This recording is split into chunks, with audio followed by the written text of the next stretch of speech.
آج کا وہ بدقسمت دن ہے 27 اکتوبر 1947 کو، جب پہلی بار ہندوستان نے اپنے ظلم کا بازار گرم کیا مقبوضہ جموں کشمیر کے اندر، اور اس کی تپش آج تک کشمیری قوم کو جلاتی ہے۔ آج کے دن جو بلیکسٹ چیپٹر ہے، بلیکسٹ ڈے ہے ہماری حق خود ارادیت کی تحریک میں، کیونکہ آج کے دن ہندوستان نے شروعات کی اور ہماری جنت نظیر کشمیر کے اندر پہلی دفعہ ہندوستان کی دہشت گرد آرمی نے قدم رکھا اور اس جنت کو ایک جہنم میں تبدیل کر دیا۔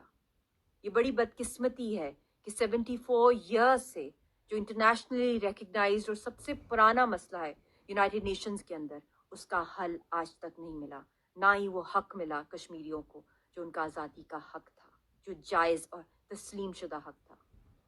آؤ کبھی تو دیکھو کشمیر کے چمن کو، کیسے لوٹا گیا ہے میرے وطن کو، ترسے ہوئے